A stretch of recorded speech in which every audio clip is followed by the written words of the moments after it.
Hello and welcome back to Explore Opera for Kids, a summer series brought to you in partnership with the Opera Guild of San Antonio and the San Antonio Public Library. My name is Madeline Elizondo and I'm the Education Coordinator for Opera San Antonio. Last week we learned that children's stories inspired composers to write some of the best beautiful symphonies, operas, and ballets.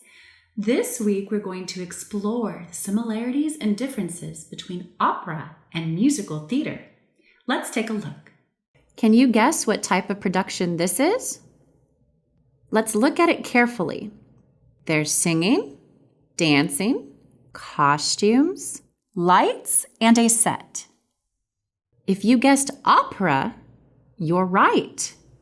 This is an example from an opera called La Bohème by the composer Puccini, which was first performed in 1896.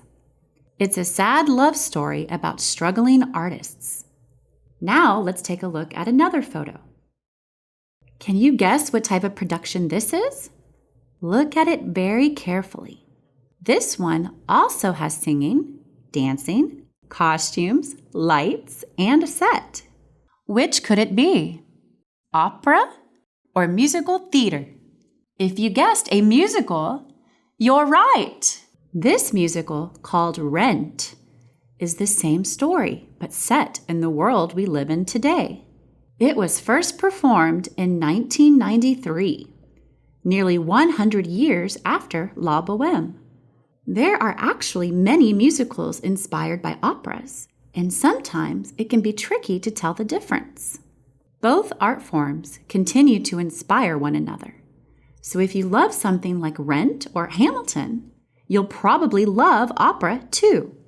So how do you tell them apart if they look so similar? These two art forms are both inspired stories told through music, but so much more. The simplest way to explain the difference is that in musical theater, the story is told mostly through words or dialogue. It's like a play, but with lots of singing and dancing. It has spoken dialogue and is usually in the language of the audience. So here it would be in English. It uses microphones and more modern instruments like the electronic keyboard, electric guitar, and a drum set. As we learned in the episode on magic, maestro, and Mozart, in opera, the story is told completely through music and singing. Opera singers rarely speak in an opera, with their dialogue mostly sung throughout the story, and they do not use microphones. In opera, the words of the text are often sung in a different language, like French, German, or Italian. Opera does not use any amplified or electric instruments, but rather uses a traditional orchestra. Anthony Tomasini, who is the chief music critic for the New York Times, explains that both genres seek to combine words and music in artistic ways. But in opera, music is the driving force. In musical theater, words come first. Did you get all that? Would you like to review? Yeah! Story told through music. Yes! Costumes and sets. Yes! Conductor. Yes! Spoken dialogue. Remember, in opera, rarely. Musicals? Yes. What about language? Normally in English? No! And uses microphones? No! The biggest difference is that opera singers must be able to project their voices over an orchestra without amplification, whereas performers in musicals use microphones to project their voice. As we've just learned, many operas are not written in English, but there are some. In fact, American composers such as Aaron Copland have written some of the most beautiful music inspired by our country's expansive mountains, rivers, and plains. And now, apprentice artist Bronwyn White will perform Laurie's song from Copland's opera The Tenderland. Tenderland tells the story of a young girl growing up on a farm. In this aria, the character Laurie is about to graduate from high school and is trying to find the courage to leave home.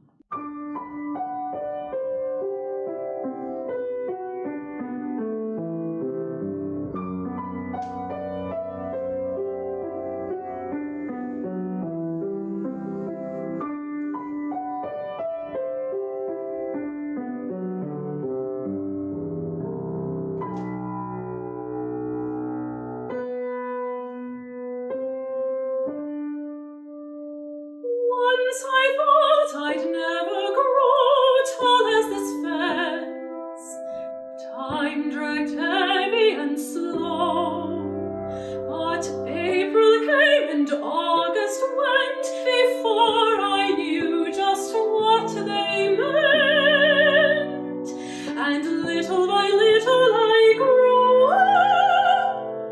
And as I grew, I came to know how fast the time could go.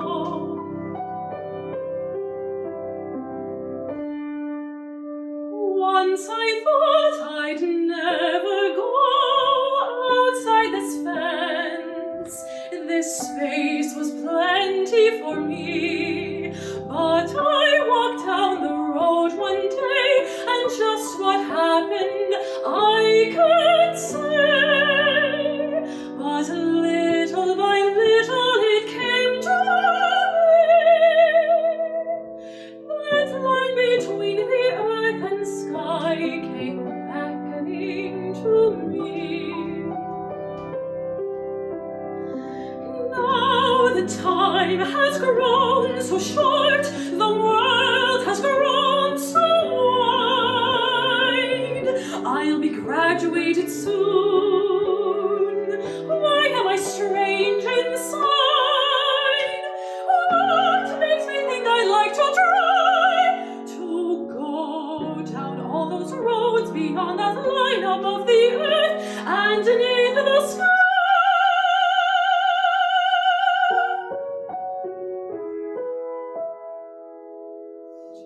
Tomorrow when I sit upon the graduation platform stand, I know my hand will shake when I reach out to take that paper with the ribbon band.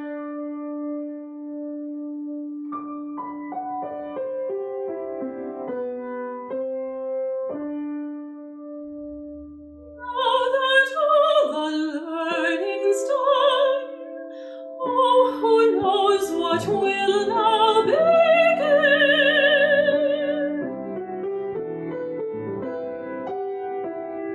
Oh, it's so strange, I'm strange inside. The time has grown so short, the world so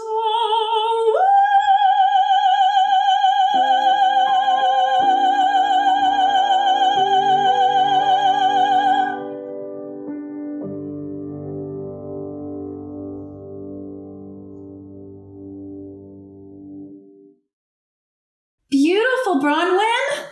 Bravo! One of the most special things about training to become an opera singer is learning to manipulate what we call our natural voice. Natural voices are allowed to freely vibrate with something called vibrato. What?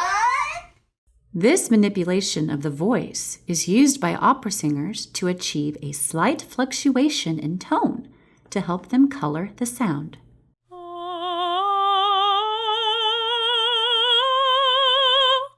Do you hear the wave or vibration in the voice? Musicals frequently use a different style of singing called straight tone, which limits the natural vibration of the voice.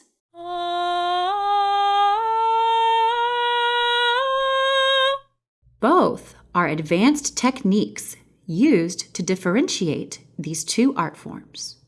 Did you know that as a child, your vocal cords or your internal singing instrument is only about the size of a dime? It isn't much larger for grown-ups.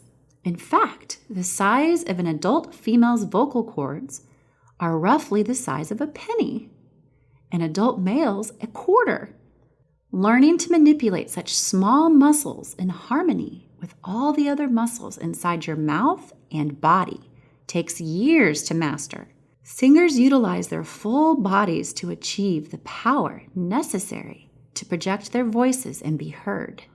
Both types of singing require a great deal of training and strength. So how long do you think it takes to train to become an opera singer? 1 year? 2 years? 3 years? It can actually take up to 15 years to develop the needed muscle memory and vocal athleticism to achieve the power necessary for this type of singing. Our next guest is apprentice artist Joseph Rodriguez, performing a selection from the operetta Pirates of Penzance, written by the librettist-composer team known as Gilbert and Sullivan. Operetta is the term we use for operas that contain dialogue. In this aria, Joseph plays a character named Frederick, who is sitting outside a cave, pondering his thoughts about young women.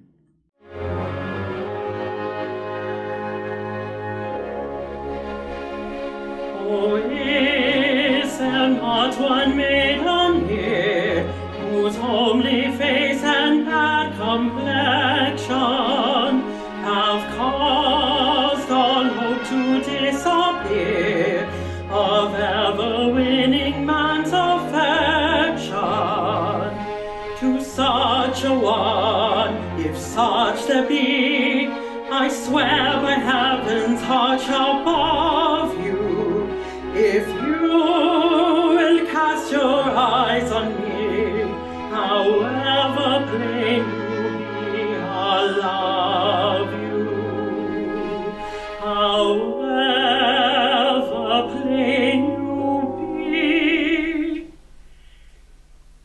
be, if you will cast your eyes on me, however plain you be, I'll love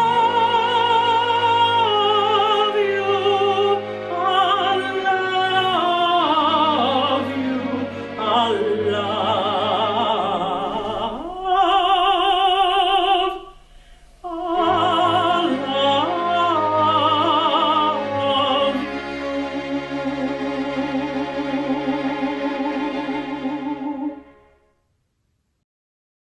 Wasn't that fun? Yeah! Well, another fun fact. Can you guess how many shows a Broadway performer puts on in the span of a week? 5, 7, 100? Sometimes as many as 8, which would be impossible for an opera production.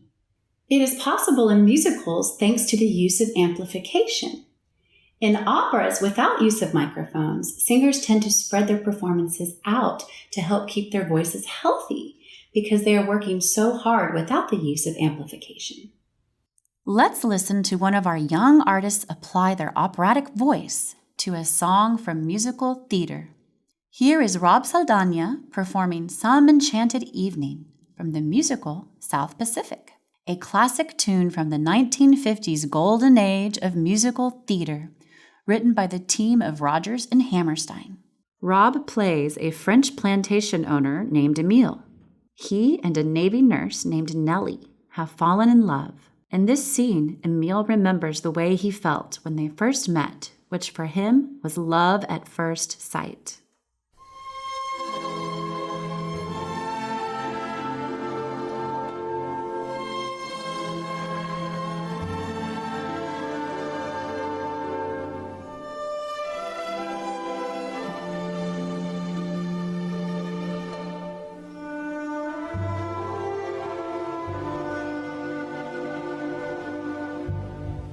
Some enchanted evening, you may see a stranger, you may see a stranger across a crowded road, and somehow you'll know even then, that somehow you'll see her again and again. Some enchanted evening, someone may be laughing, you may hear her laughing across a crowded road. And night after night, as strange as it seems,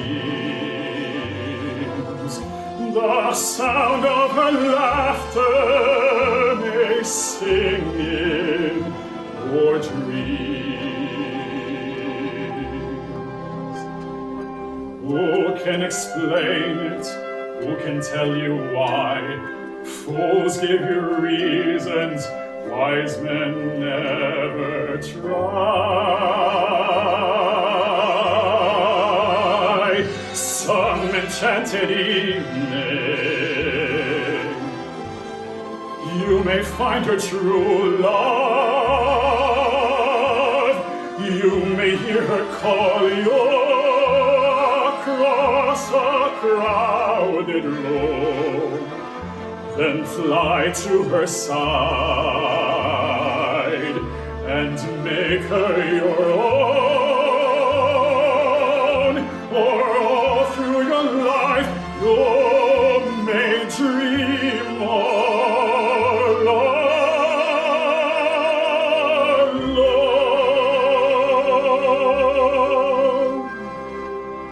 Once you have found her, never let her go. Once you have found her, never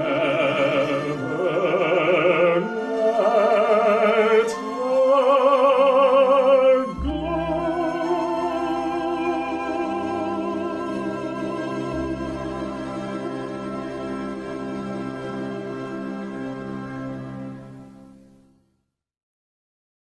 Well, did we learn the difference between an opera and a musical? Yes! Wonderful! Well, thank you so much for joining us today, and we hope you join us again next week as we explore operas inspired by timeless tales. Until then, you can visit our website at operaessay.org and check out our links to some free student streams and extra listening fun. See you next week. Bye! Bye!